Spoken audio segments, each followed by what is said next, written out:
almost 25 years on from its release, and Chicken Run remains the most successful stop-motion animated movie of all time. It's truly a marvel just how well the original Chicken Run did, and it's a well-deserved victory too, I'd say, because it is truly an all-time classic. Great for Halloween.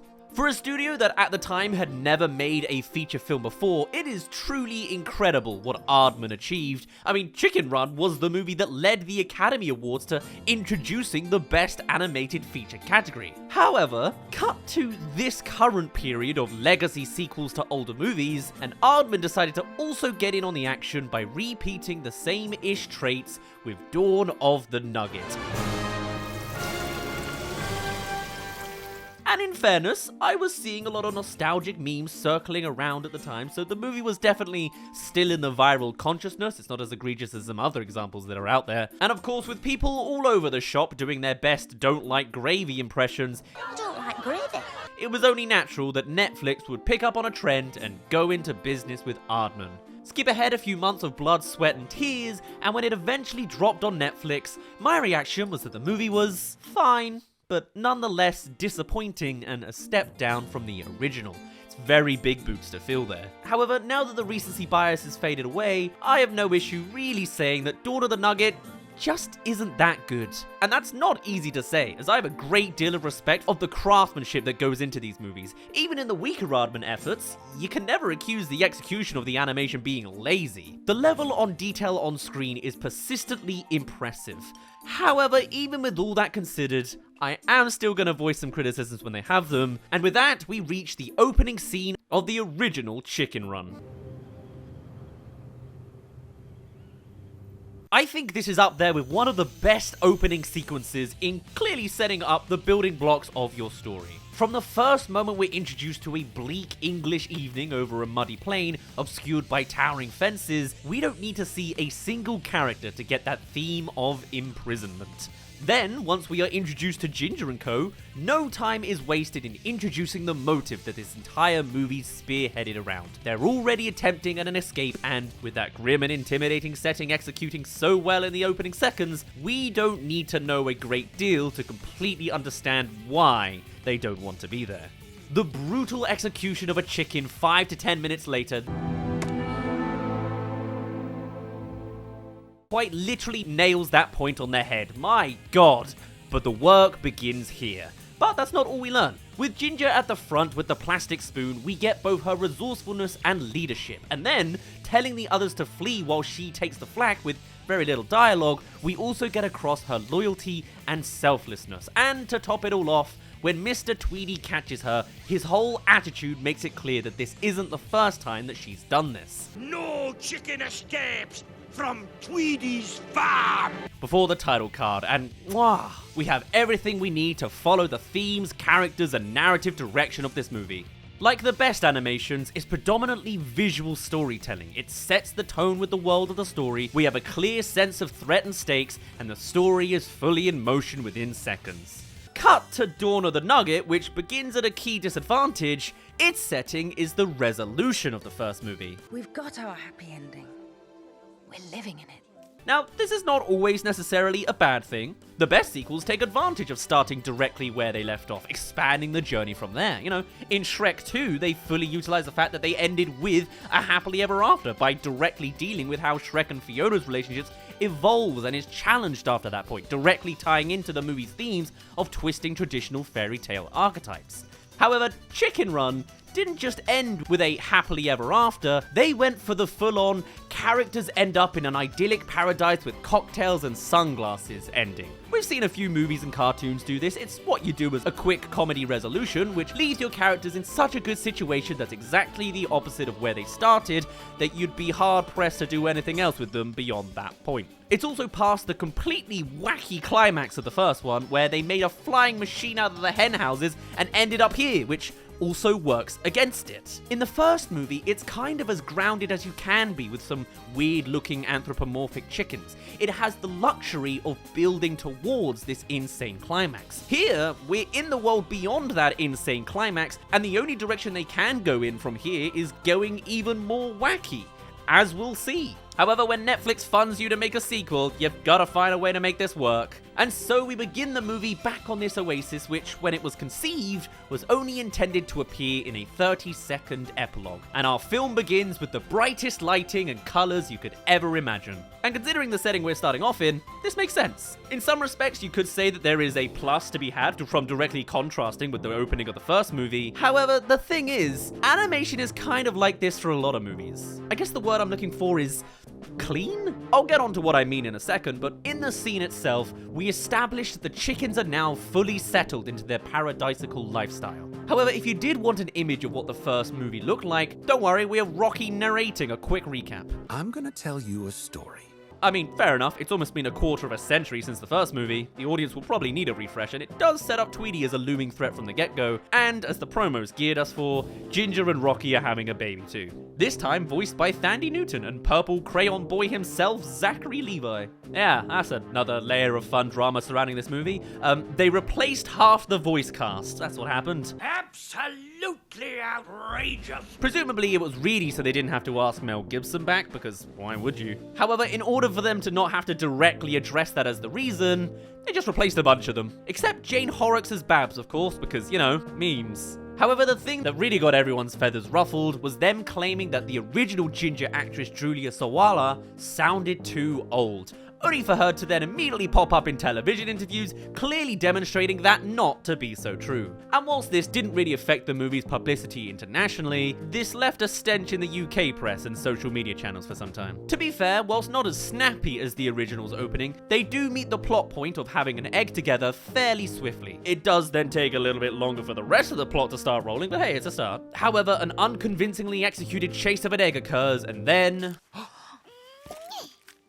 We've got ourselves a family. Why is her head that big? I mean, I know we all look completely different as babies, but how does this thing go from the bug-eyed abomination to regular Wallace-faced chicken? I can only imagine that as some kind of horrific werewolf transition with bone-cracking sounds later in life. We'll imagine that sequence happens off-screen to make way for...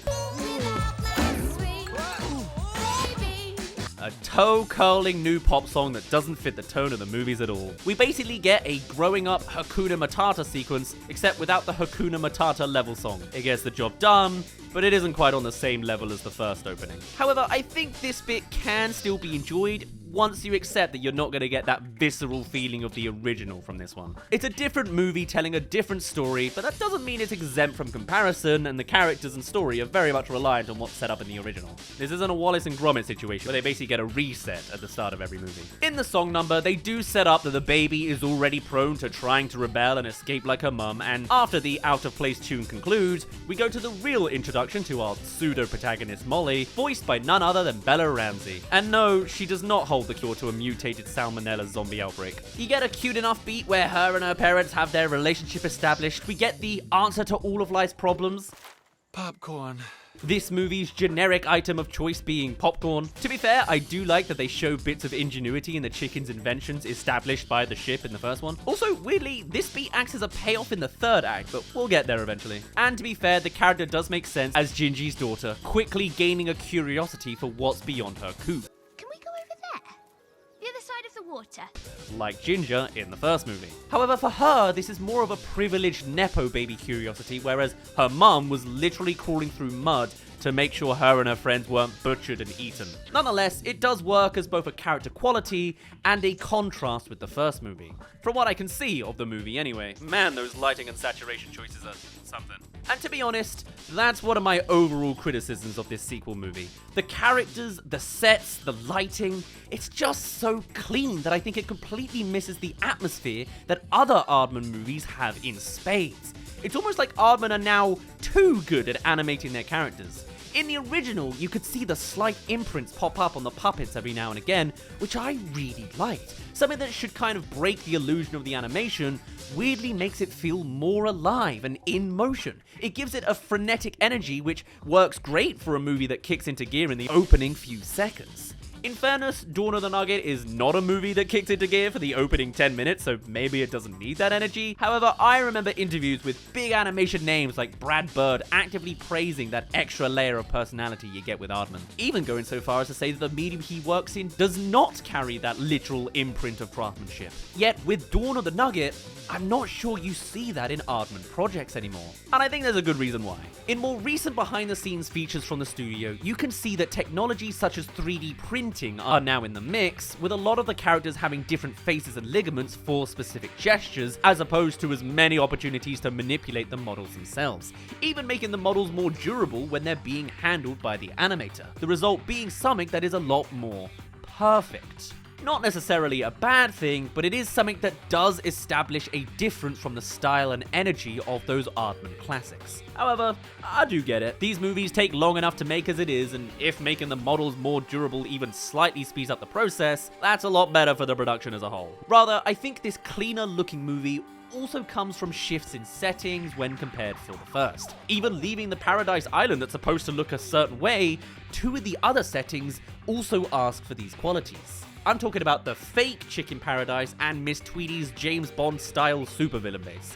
And don't worry, I have a couple of things to say on that in general, both positive and negative. However, just visually, these choices in those locations also invite a pristine and clean execution. And in fairness, the evil base/farm has some purpose as a commentary on the modern corporate end of chicken farming. Even at the time of the original, we were going more towards big indoor battery farms rather than the humble chicken coop. However, though the bright interiors do tie into the villain's plans, it would have been nice to have gotten that imagery of the horrific conditions of an actual battery farm as well. We'll save it for the brutal third entry that they'll do in another 24 years, I guess. With the first movie, it really throws you into the dirt with these chickens. There's a visceral realism to where they are, despite the cartoonish character designs. In Nugget, yeah, I'm just gonna call it now, it sometimes feels like each set belongs on a really elaborately iced cake. They're pleasing to look at, but they don't invite a lot of atmosphere. Not to mention, the metallic evil lair is completely devoid of detail, something that Aardman is visually so well known for. Was this to save money or something? Most of the third act takes place in chrome corridors. I do think the lighting choices also feed into it. Throughout it, I could tell that just out of shot was some studio lamps. Yes, I know that's because there was, but unfortunately, there's a first movie that demonstrated in no uncertain terms you could avoid making it that obvious. The first movie was lit like the English countryside, the second was lit like a table set in a small studio. I also found out they did use a fair bit of CGI for both some of the backgrounds and even some of the background chickens in the wider shots. However, as much as that gives me pause that they did that, I don't really notice it, to be honest. Maybe this contributed towards some of the less interesting backgrounds, but I can't make a call on that. If that's a tool that helps the overall process without gutting out the stop motion, then fair play to them. So that's just the thing with the visuals, but considering it's otherwise still really good quality animation, that's definitely not the biggest issue about the movie. However, it does speak to it. Some threat to the peace pops up when some trees get knocked down on the other side of the lake in a manner that implies it's exclusively for the series of chicken vans that quickly start driving past, since we see no other vehicles use this road, which is pretty unlucky considering that specific business has established an apparent private road near the secret chicken colony. Oh boy, I hope there aren't any other weird coincidences like that. That'd be terrible. So Ginger sets up a meeting with all the chickens. We get a weak follow-up to the I don't want to be a pie line, of course. Into any phrase. And in a great twist of character, Ginger reveals her great plan that they need to hide, which is set up to be a completely out of character trope, by which I mean one of them literally says, "It's not like you to shy away from danger." A tell don't show approach that rears its head a few times in this newer movie, establishing the going into hiding plan that naturally Molly wants to also be aware of what's going on, even peeking at the vans and asking about them. What is that? Yeah, these chicken vans are frequent, apparently. Maybe investing in that road was worth it, after all. Ginger and Rocky proceed to demonstrate themselves as the worst players of the overprotective parents routine, as instead of fully communicating why the vans with the chicken in a bucket on the side are a bad thing, they decide to not. I get it, you've got to show character flaws, and Gingy obviously doesn't want to go into the horrific details of what happens to chickens, but the girl literally says to them, Oh, I'm going over to see those trucks. and they neither make any effort to explain that the trucks are dangerous, nor think there's anything to be done after sending her to bed completely unattended. Like, maybe it's a shout to at least say something's dangerous. She is a lot like you. It's also possible for a plucky offspring character to still disobey the overprotective parents after they communicate the dangers. It's not like you'll be writing yourself into a corner that way. But no, here they don't tell her anything. So, shock horror, she runs away in the middle of the night. She's left the island. Once again, thanks for really spelling the point out. It's kind of fitting that this is a Netflix at-home release, as the Offspring adventure story very much evokes the playbook of 2000's Disney sequels. The child of the original two's lead is introduced, they run off to do their own thing, they get in trouble, the parents from the original have to go in and rescue them. Movie. After mere minutes on the other side, Molly manages to bump into another chicken of a similar age, I'm Frizzle. And you are? walking around in this ambiguous wilderness. What are the odds? I'd say that's just about as likely as a chicken collection van turning up, right? Oh, okay, there we go. What an unfortunate sequence of events that was. It'd be even worse if that chicken van just so happens to be ending up going to the top secret base of the villain from the first movie relatively nearby. Welcome to the future. That would be really unfortunate. Subscribe. I can see what percentage of you don't. Ooh. And, okay, it's a movie, there is license to have these coincidences crop up, but this whole sequence just comes across as a tad clumsy. Meeting the other chicken and then the van turning up all happens in a matter of minutes. It's like, we have to get this bit done for the story, so there you go. Spent too long on the prologue, let's get to the actual beats now, shall we? We do then get reacquainted with more familiar traits of Ginger in the first movie. We're breaking in. Crops up, which does work, in spite of its here's the premise of the sequel qualities, and very clear trailer bait. But it's fair to say that the wit of Aardman does crop up a few times. It's still a decent Aardman fare, but it is just missing that more grounded sense of threat, and it's just a lot more over-polished, as if it's been picked up by a more Americanized corporation. And speaking on the idea of a grounded sense of threat, Ginger's nightmare sequences of the first movie are more threatening than the actual events in this movie so far. With the original, and I've covered this in a previous video about the truly harrowing scene of the chicken getting taken to the block, was both traumatizing and completely necessary in establishing the threat lingering over the rest of the movie. And true, in this one, they also have a chicken death scene. However, I do kind of like the dark comedy of the scene. It does speak to the fact that the second one is just a lot wackier than the first movie. Giving the battery farm chickens a bizarre plastic utopia is a solid idea, but it is several rungs removed from the straight fire threat of the first movie. For one, scale is used far less. Whenever the humans march into the chicken pen, they are giants. It was the Attack on Titan of its day of sort. We were seeing the world from the chickens' angles with the hen houses. On that set, everything was scaled to the chickens, even the framing of the camera. And in turn, we felt the threat of these huge humans and their oversight over the characters. And so did the animators, by the way. They scaled the chicken models at the size of Wallace and Gromit, and consequently had some shots where the human models were huge. In Nugget, the humans are largely separate from the entrapped chickens this time. And when we do get crossover between the two scales, the human characters are the ones that feel in scale with the environment, and the chickens just feel tiny. I don't feel that same threat, which I think was key to the original. And that's not even getting onto Tweety's jumping the shark evil lair. It's almost like because there was an element of silliness to the first movie, they thought that that was free reign to absolutely double down on it. I mean, just look at Rocky's character, for example.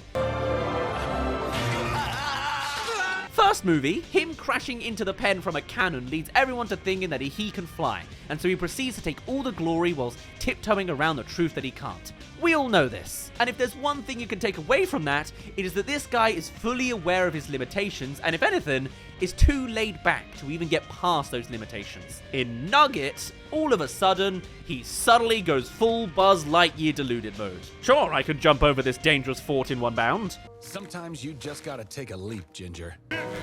It's fine, because cartoon plot armor means that electric ducks won't kill me, further removing us from the mortal stakes of the first movie. Like, sure, he's got a kid that may escalate his sense of urgency, but otherwise, this did just feel like the dumb character does the dumb thing bit. And this all ties into a larger issue in Dawn of the Nugget with his and Ginger's role in this movie. They just don't have the same agency as in the first film. I do admittedly like how they tied Ginger's overprotectiveness of Molly to flashbacks from her experience, likewise her stubbornness to escape to beyond her horizons being reflected in Molly. However, with all that said, I was initially worried when she was cast in the overprotective mum archetype. It's a characteristic that makes sense and can be used really well, yet it almost seems a shame to apply it to a female character that was previously offering something a bit different. It's easy to forget that Chicken Run is a female-led movie. Most of the characters are female. And I wouldn't be surprised if nowadays Twitter would have had an absolute meltdown about that kind of thing. But back in 2000, this was something you really didn't see a lot of, and weirdly, I don't think many people even picked up on it. But anyway, with that in mind, Ginger is an absolutely brilliant protagonist. She knows that every time she attempts to break everyone out, she is risking either another trip to solitary confinement or death. Yet her determination is what drives the whole direction of the movie. These chickens would just be going with the status quo until death if she wasn't there. She's a fearless and determined leader, as some of the dialogue also likes to point out to us, rather than just trusting that they've made her characteristics self-evident in the sequel. And to be fair, once they get into rescuing Molly, we do see some of that come back. However, it does feel like a slightly different character. I personally feel like it takes Thandie Newton half the movie to really get into it. Wow, it's almost like Julia Sawala's performance was actually a big part of the character and not just a voiceover. Where there's a will, there's a way. Newton does do a decent enough job, but it's hard to buy into it as the same character at times in the earlier stages. Her, and particularly Zachary Levi, sometimes feel like they're sort of trying to fulfill their roles without ever fully selling you on it. Some of it's great, and then some of it comes across as sound bites they'd use in Chicken Run the video game, if that makes sense. It does the job, but there's something about it that's not quite there. It's another addition to the kind of safe mid-quality we find ourselves with. This is partly demonstrated in the plan of action sequence, where Ginger seems to narrate the other characters their name, followed by a kid's sticker book outline of their basic personality. You're the sneakiest little toe rags this side of the Dales. You're too kind. In the original, this is just kind of self-evident and introduced organically, you know? We immediately get that Fowler's the balmy veteran character, Mac is the brainy character, because she has glasses. Bunty is the butch character, like that sister from Encanto. And though I might have admittedly not known their names until this sequence, I think the point is that I didn't need to. I didn't need a, hey, here's this character and their one-sentence summary. It's kind of an odd beat that's a bit awkward and clunky, but maybe that's just me. Some of the original characters are also a bit of a shoo-in, now that they don't have the Great Escape prisoner of war camp context to justify them, like the rat characters. They were a very specific reference to dodgy suppliers smuggling stuff into the war camps. That was their role, which of course is no longer needed in this movie. Which is what leads us down this road of them being overly protective uncles, which is how they're pulled into the plot in this scene. It's a funny concept, but I don't know if it's really pulled off with these particular characters. What they were gets lost, and we just end up with reducing them to annoying side characters with vague roles. They do have their moments, but are a bit more adrift in this one. Anything for our little Molly. Interspersed with the gang's plans to raid the apparent farm, we have Molly and her new friend Frizzle walking around inside. And despite being the most aggressively saturated set in the movie, I do like what they're going for here. If you're going to contrast something from the original farm, then you might as well go all in. I do like the surface level utopia with immediately sinister undertones. We don't want chickens making any trouble here. Especially not today. Though it's also kind of a depressing reality that this is so much nicer than actual battery farms. I mean, look, they've given these little guys a golf course. That said, they are wearing brainwashing little neck pieces, which does lead me to wonder what happens when they get blended into the nuggets. I guess there's a mechanism that buzzes it off with the feathers? That, or it's a notable lack of attention to detail to not explain how that works. I mean, if there's anything this video's existence is here to tell you, it's that I massively overthink some of these movies sometimes. Anyway, I do love the creepy, mindless brainwashed chickens.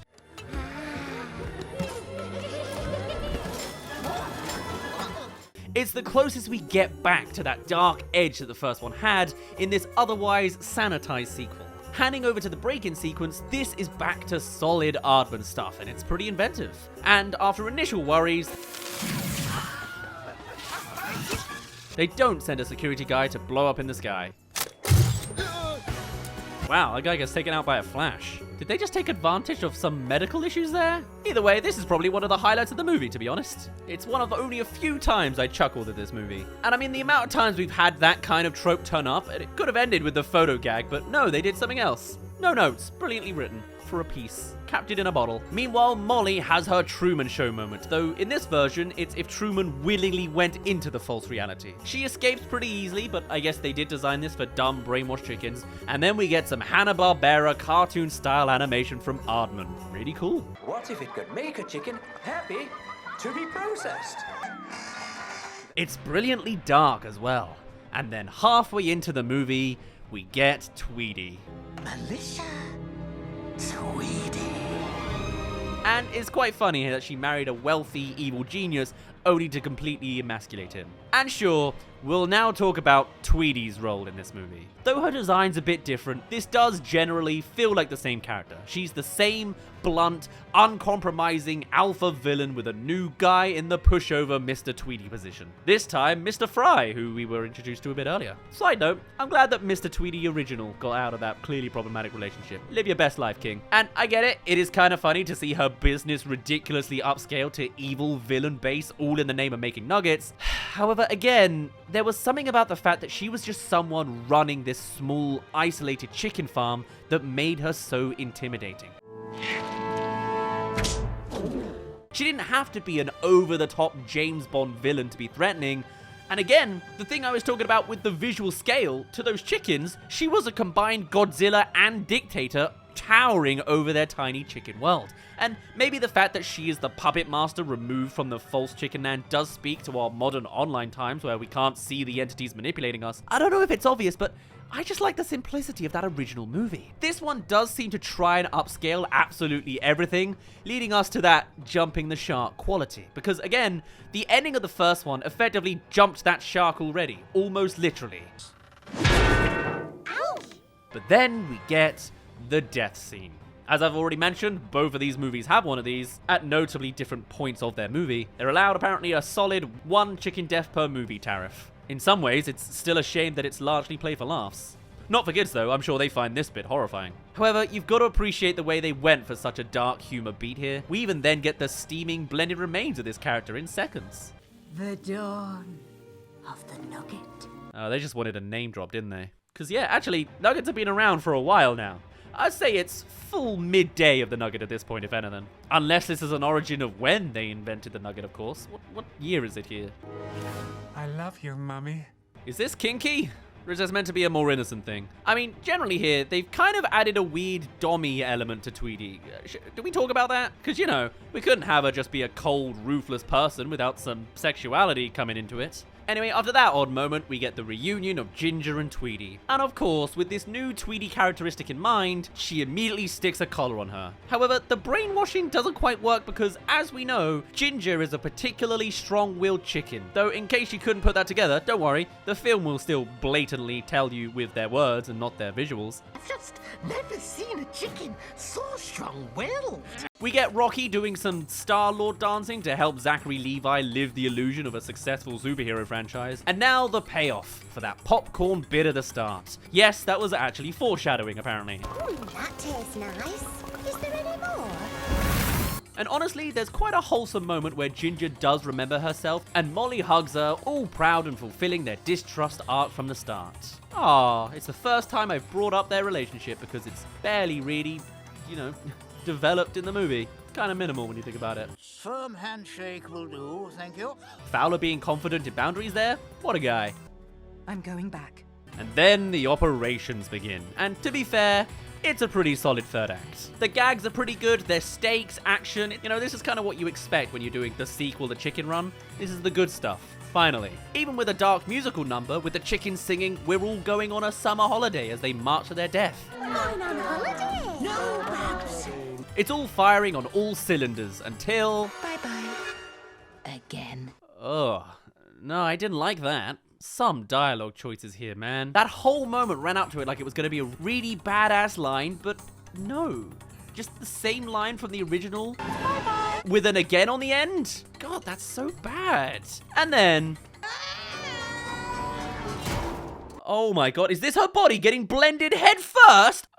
No, she just comes out covered in batter. There is no logic for how this machine works at all. This woman should be horribly scarred, but here she is. I mean, I guess the first one didn't explain her surviving the pie machine either, so I guess there's that. We get a final chase entailing Tweety going into a full coyote routine of surviving things that should definitely kill her, although right at the end, we don't really see for sure, so maybe she did die. Watch out for the,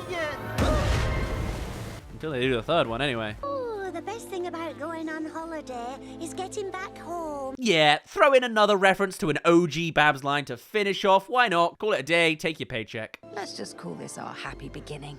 Just get that in as well to light up more sequels if they so desired. And yeah, the Wallace and Gromit penguins at the back of the final shot of the movie. To be fair, we didn't actually know he was in the next movie at this point, so it's pretty cool. Call it a day, wrap it up, kids. We're all done with a brilliant sequel. Roll credits. So, I'm conflicted overall, right? Because Chicken Run Daughter of the Nugget is a great idea for a sequel, and a chunk of it really looks nice. However, it does stem all the way back to the fact that this was the sequel to a movie that fully resolved itself with no loose ends and is one of the greatest stop-motion animated movies of all time. I do appreciate the boldness of asking what happens to the chickens once they establish this chicken micro-civilization, and the result is fine, and was perhaps put to too high an expectation due to 24 years of hype. However, in terms of the dialogue, the humor, the casting to an extent, the first one is just the far superior movie. Nugget didn't need to be as good as the original. I just wish it had gotten even vaguely close. I can't call it a terrible movie by itself, but when it's a sequel to something truly amazing, it's a shame this one just stopped short. So for that, this is the terrible Chicken Run sequel. Terrible for being a sequel, not terrible in a bubble. It doesn't right. Generally, I don't like talking down on Aardman. I love this studio, and there's clearly a lot of love and craft put into it, but animators everywhere put in their love, heart, craft, and sweat and tears. But this was just corporate, clean, polished, and without that core soul that the original movie had and may not ever feel again. So that was our somewhat beat-by-beat comparison of Chicken Run versus Chicken Run 2, the brightest Halloween movie you'll ever see. On that note though, I shall be ending things off there. My name's been Daz, thank you very much for reaching the end of this video, and I shall see you in a little bit.